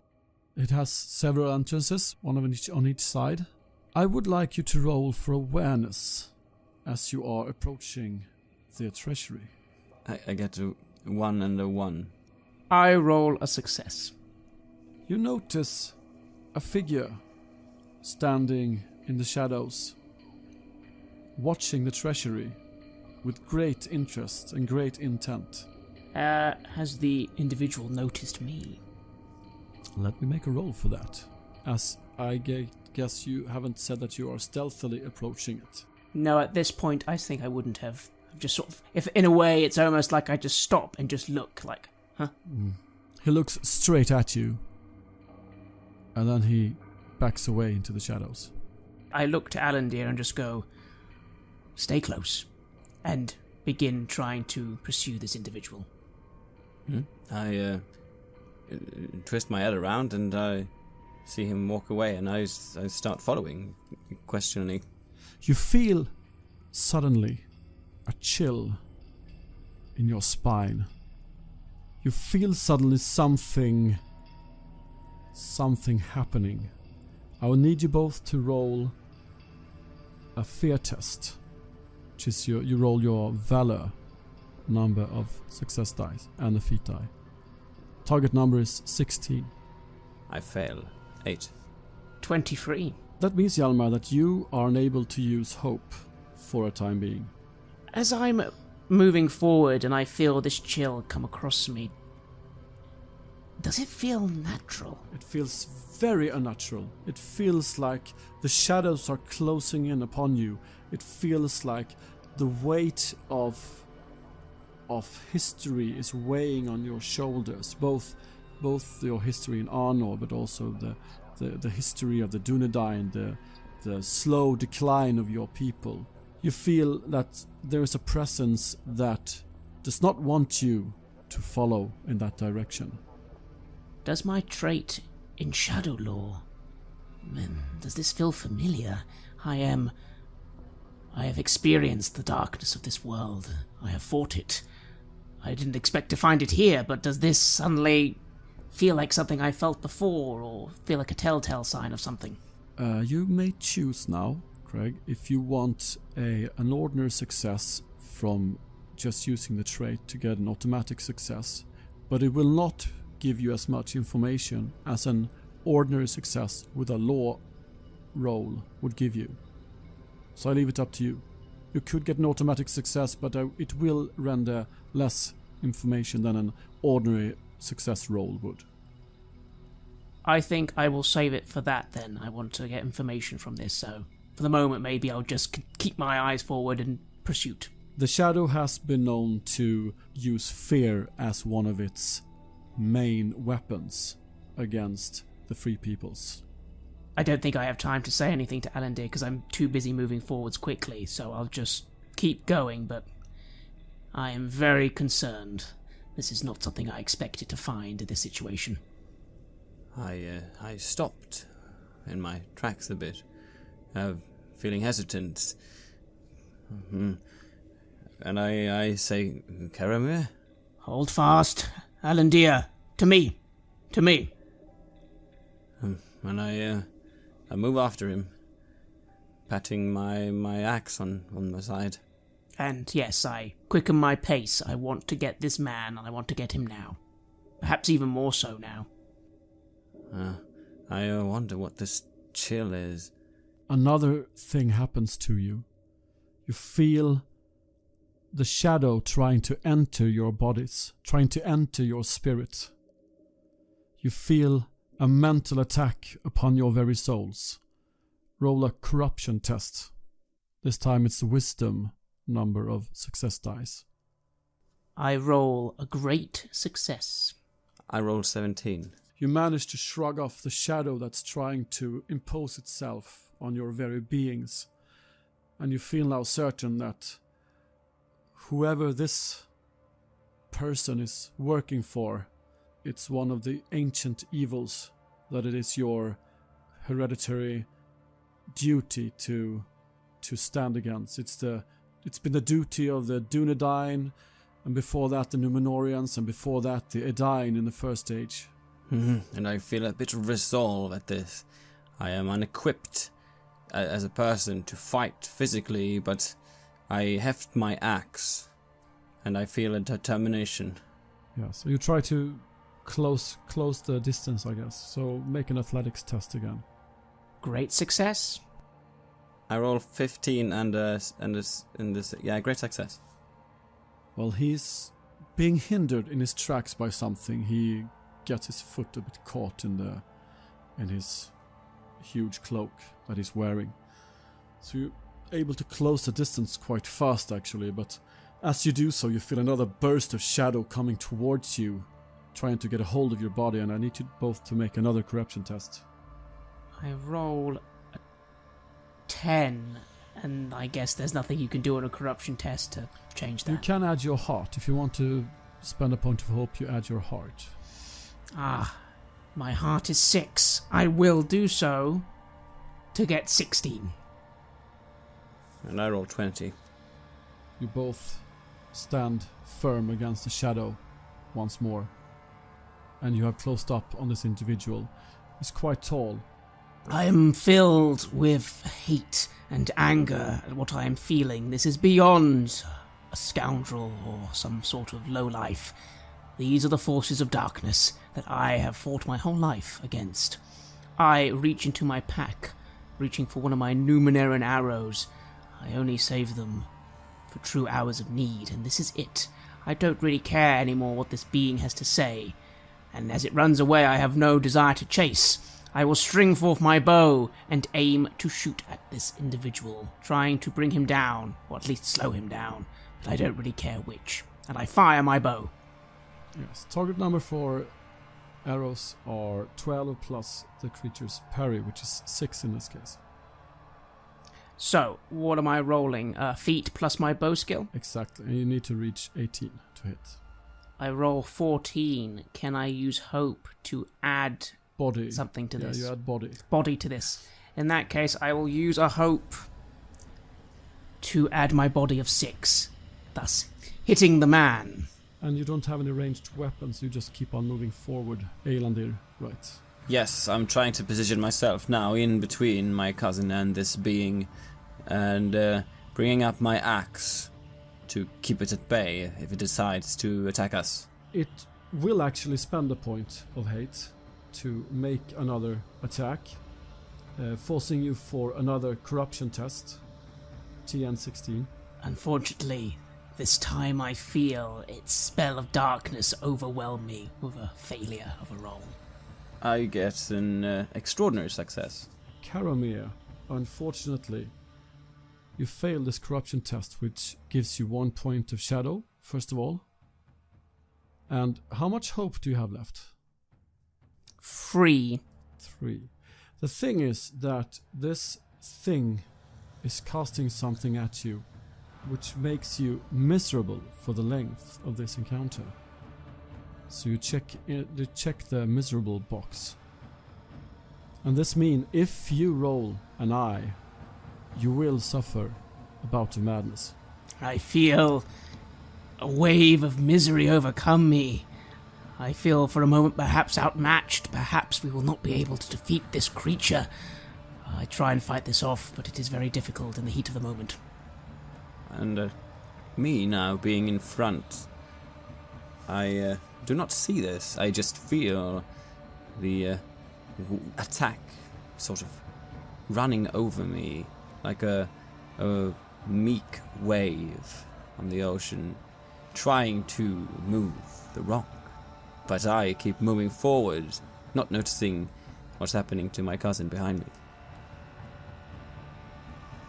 So we move into an ordinary battle round now, which means that Elandir, you choose a battle stance.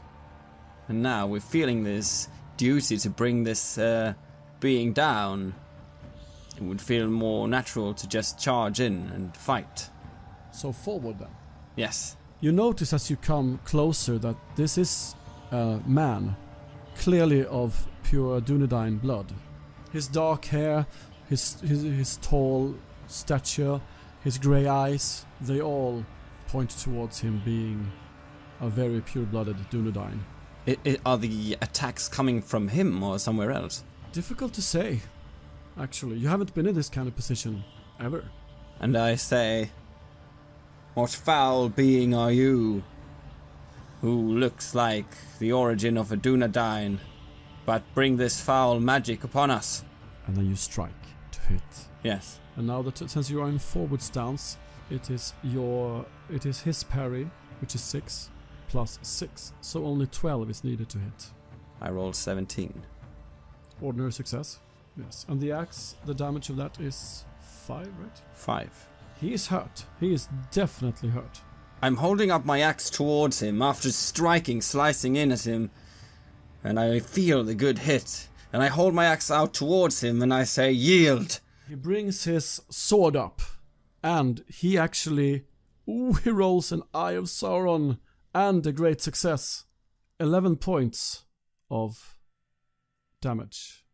Your endurance lowers. So your starting endurance, which is 20-something, lowers by 11. But you also need to roll a protection test with your armor, which you very luckily got before this. Ah, and I only reached 12. That means that you are wounded. Ah! What happens? You get the short sword, he brings it up and sticks it into your belly and shoves it far into you, hissing, "Get away from me! Get away from me!" I am filled with anger and rage at what I see. I see my kinsman having a wound inflicted upon him. I don't really care if this stops the foe, but I'll say it anyway, just naturally. We are men of Duadan, and you, sir, are a foe to all that is good. I would say yield and we'll spare your life, I do not think you will, so never mind. And I string my bow and fire upon him again with a Numenorian arrow. Target number 18 then. Direct extraordinary success. So I believe, yes, that's a Gandalf, 2 6s, and a 5, yes. Okay, that means... With my Numenorian arrow. Oh, my dear, my dear. Well, his endurance drops to 0, and since he is a notable NPC character, you need... like, if you would have fired at a city guard, and you would have made a piercing blow, or dropped his endurance, he would have just... like, you would have gained the day. Since this is a notable NPC, just hitting him with a wound will not suffice. You need to get 2 piercing wounds. But I will start off with rolling his protection test, which is not much. Yeah, injury 14. And he rolled a 30. So he gets a wound and his endurance is down to 0. Paint us the scene, Craig. What happens? You see your kinsman getting stuck in the belly with a short sword by this creature of evil. You knock your Numenorian arrow, and what happens? I fire my bow straight and true. My Numenorian arrow flies forth and strikes directly into his chest. He clearly is taken down by this and falls to the ground. As he does so, I will be attempting to sheath my bow, bring up my sword, and move forward to try and bring my sword straight to his neck, and if he is still alive, attempt to make him surrender, but perhaps I don't have time to do all that, so we shall see what occurs. Well, he is unconscious, first of all. So he's unconscious, and he will die if he doesn't get healing. And I grunt, and I hold my wound, and I say, I probably need to get this... have a look at this. I will draw my attention immediately to my kinsman first. Can I aid him at this time? I do know a little of herb lore, but maybe my medicine skills aren't that good. I'd like a roll for healing, actually, to... I roll a 10. I will spend a point of hope to bring that to 16. I take a strap of cloth from within my travelling belongings that I always have a few on me, and I quickly try and bind up my friend's wound as quickly as I can. It's perhaps not the best treatment, but hopefully it stops the bleeding. Yes, and as you tell me what to do, I help keep pressure on and make sure it comes in place. And I see that the bleeding seems to be staunched for now, so I stand there holding my side, leaning a bit against the wall, and I look down at this man. This is strange. He seems to be one of the Dunedain, and yet there's this shadow about him. Do you know anything of healing by chance? Oh, a bit. I feel we must attempt to, for the moment, stop him dying, if only so we can bring him to the authorities and pry as much as we can out of his dark mouth. We need to know what mischief and evil he is occurring on this town. I go over and I kneel down and I look him over. I'm not sure. This is a pretty good, solid wound that you've made here, but I try to help as well, and... If you want to move him and keep him alive, you will need a successful roll on healing. Well, I'll try that then. I'll try to do what I can do to dress the wound. But I'm not very... I think you're actually better than me. In that case, if I see you looking hesitant, I'll move forward, frown, and take out another bandage and see what I can do. I shall roll healing, and perhaps you notice my hand slow a little. I'm not really that concerned if he lives or dies. I fail. Can I try as well, or how does this work? You can try as well, yes. Well, it doesn't go much better for me. I just roll an 8. There's no way I can bring it up to more than 13. I'm afraid there's nothing we can do about this sod, this cur. And it's clearly worse than I thought. I frown a little. The man probably is close to death. Do I think I can even wake him, even for a few seconds? Unfortunately not. Your shot was indeed true and pierced his heart. And he has died from this wound while you two were trying to to address it. I try to examine him. Is there still some sort of aura around him, or is it just a normal man now? Well, there wasn't like a dark aura around him. It was just that you were attacked with shadow. Some sort of sorcery. He tried to strike fear in you. He tried to impose the shadow's will upon you. I grunt and simply move to collect my 2 spent arrows, as they are still there, and I will brush them off. I tried to search his body for anything, any clue, any instructions perhaps, or anything. Yes, you actually find something there, Elandir, on the body of this person. You find some herbs. And Karamir, as you look at these, you may roll for lore. Using my herb lore. Yes, exactly. Yes. Unfortunately, I failed.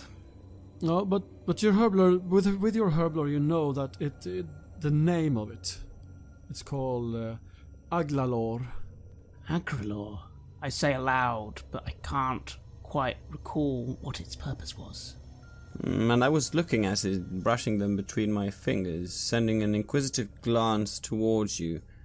I didn't recognize how it looked myself, but now that you say the name, I get a 22 and a great success. And you know that this Aglalor, it grows only in one place, far to the south.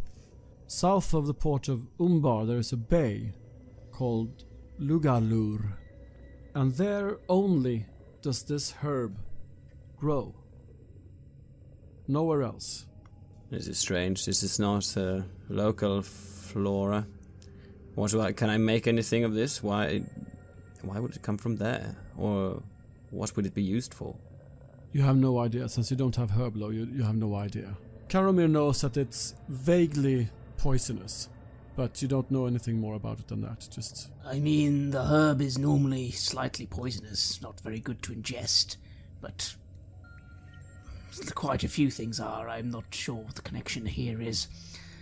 What should we do now, Alan dear? I am concerned for Barra here, after all. All right. I will, with this blood on me, unfortunately draw a lot of attention if I try to do something. I try to wrap myself in my cloak, not to cause... and try to cover it, basically. Can I do that? You can cover it while walking on the street. That won't be a problem. I won't make you roll anything for that. But if you want to engage in conversation with someone, you need to... It will be a problem hiding it. Yes. I mean, I know a little of, guardsmen and soldiers and all that. I'm wondering, do I think maybe at this stage is it wise to get guards' attention?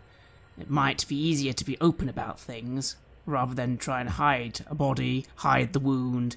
I mean, we could say the guy was robbing us or something. The evidence is there. My friend's been injured. I injured the guy who did it. And this man is not, I'm assuming, local or known, so it would certainly make him look suspicious. But what do I think?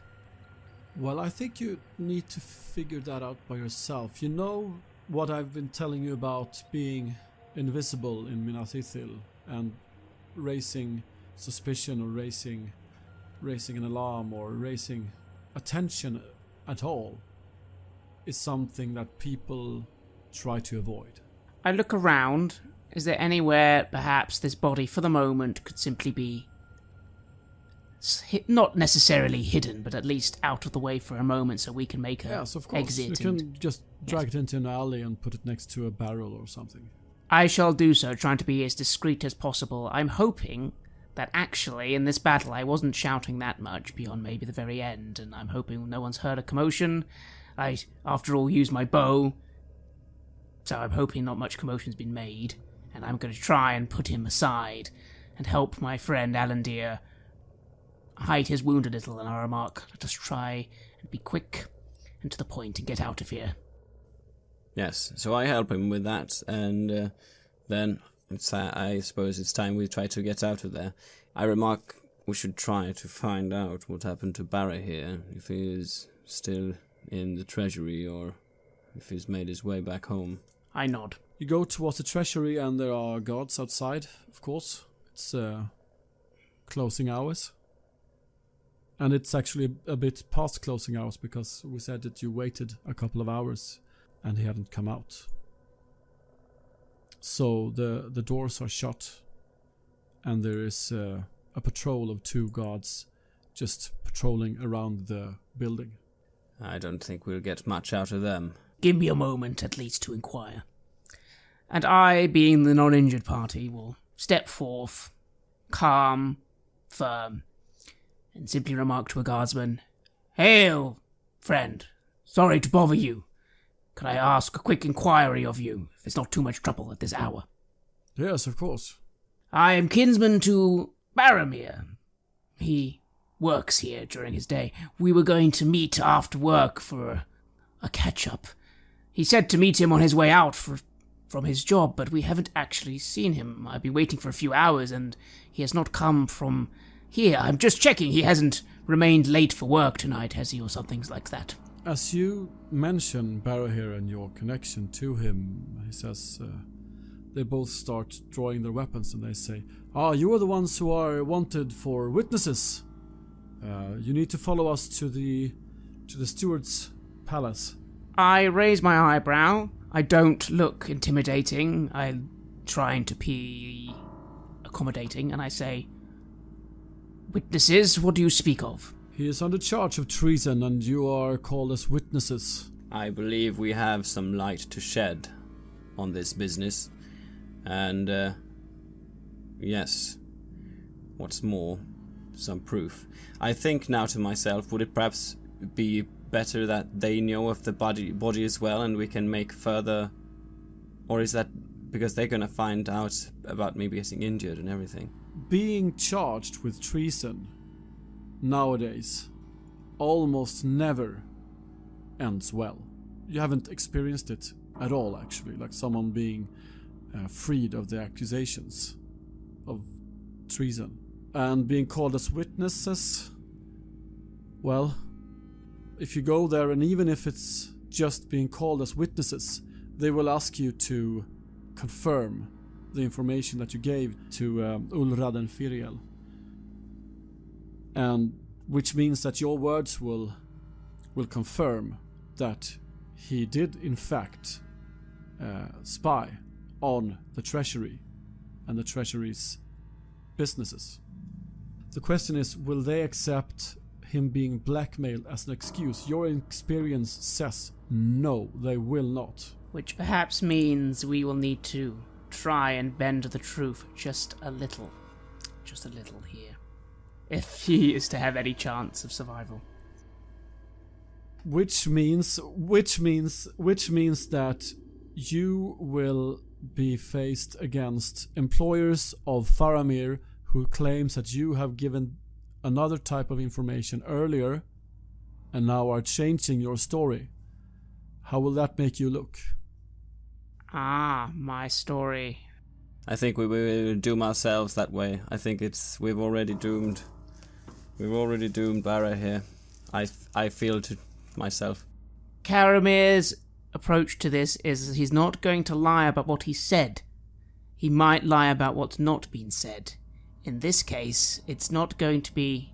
He won't lie about the fact that he looked into some information and collected the information, but there is great question on whether or not what he was going to do when he was confronted with the individual. Caramir might indicate that our poor Barra here was actually going to try and flush out the traitor. He didn't feel false information would work, but when the information was given, he was going to do his best to try and stop things, but was very fearful that this would cost his life. This is the act of a brave and noble man. What we've said here is that he has been blackmailed, not that he has actually given any information or that he has actually dug up any information. That is not out of our... that is not within our power to say. So yes, Caramir's intentions, if we go along with this, will be to try and paint Barry here in a lighter light, as well as, of course, bring up the fact that we have dealt with the individual. It might be the honorable thing to try and free him of these accusations, which you kind of have contributed in bringing upon him. So that might be the honorable thing to do, but pragmatically as well, you also realize that there is extreme little chance of you getting him freed of these accusations. There is the slim doesn't even cover it. I will look to Alandir, lower my weapon, and go, of course, we are good men. We will come as the guardsmen request. Isn't that right, Alandir? Of course. Call to witness is a duty. You follow the guardsmen to the steward's palace, and in a building nearby there's a barrack. The steward's palace is newly built. It's been built by Herivorn, actually.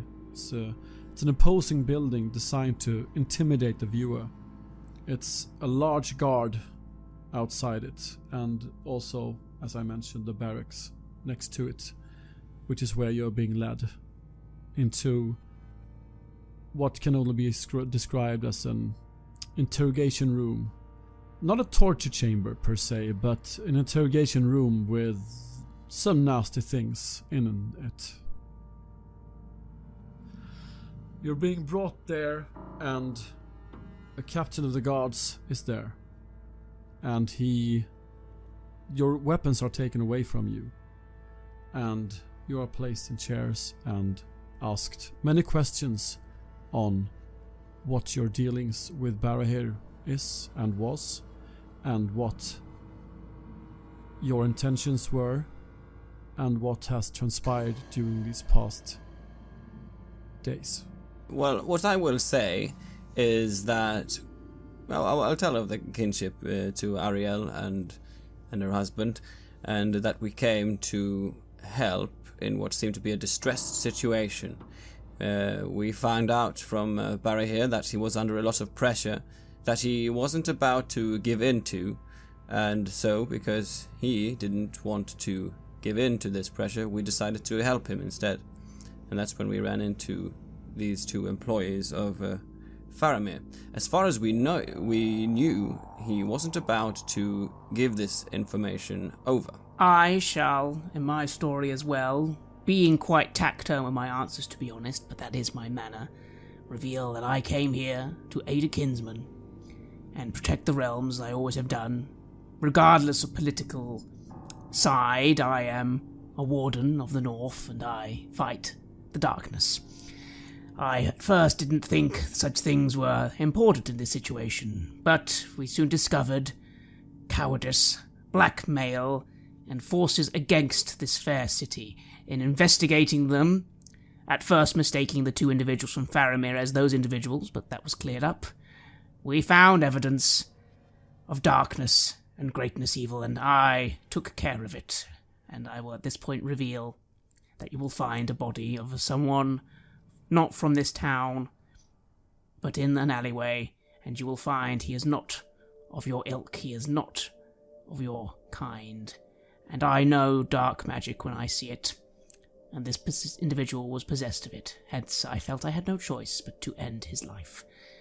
And in doing so, I believe whatever has occurred with poor Barahir has been stopped before it could even begin. Rightfully so, of course. The tolerance of this encounter is 1. 1 failure, and you are out of it. And the TN, the target number for each roll, will be 18. You roll insight first to get bonus dice. I shall spend a point of hope, going to 1. Yeah, there you go. So that makes it a success then, A plus 6. So you get 1 bonus dice each. How do you want to go about this? The way you have been talking to me, it sounds like you have been using maybe courtesy to introduce yourselves and persuade to try and persuade them. This, you can call this, you're the lawmaster. Would it be cheeky to say I'm trying to use inspire here? Because I'm talking to them all very much, not necessarily persuading. I'm using a lot of language to imply that the greater threats, the greater evils, we are all men equal, and that's what's important here. You use your Shadow Law trait, as you said. You have your Shadow Law trait. That will make it... I will allow you to roll for Inspire instead of the other ones due to that one. Yes, I'm making my impassioned soldier stance here. So I am courteous, of course, when I begin my discourse with these men. Rolling a 6. Yeah, I roll a 8. The captain looks at you and he smiles with a wry smile and he says, "We know exactly where to put traitors such as yourselves. You will spend some time in the dungeons and we will see if we can draw out of you exactly who you are and who you're working for and how you are planning to liberate this city for your lord Eldacar. And you are taken into the dungeons and struck in iron. The fate of Barahir, you don't know what has become of him. As the chains are placed on my hands, I protest, but not too loudly. I cannot believe this is what has become of men, I say aloud, when we let the darkness rule us, and good men are placed in chains. And I say nothing more, as I just look to Alandir, almost apologetic. I feel I have failed him. I feel the weariness wash over me from the whole situation and from my wound, which was quite serious to my gut. I'm worried if I'll even survive at this age, stay in the dungeon.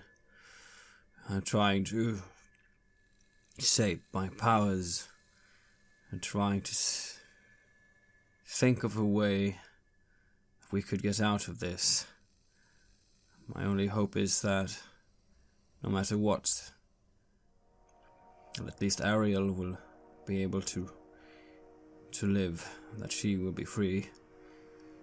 But I fear for her as well, seeing how this madness that have taken over mankind sees treachery where there is none. I cannot help but wonder if the shadow that we fought is just as bad as the shadow of men themselves. That is precisely the sentiment that you have, the both of you. Is this what man has become? Is this what the proud men of the West has sunk into? You can only pray that the Vala will aid you and that you all as a people will find hope again. That you will find hope and you will find a way out of this, so that you can start fighting, as you said, Karamir, the real threat, the shadow that is growing and reaching its tentacles, spreading them all over Middle-earth.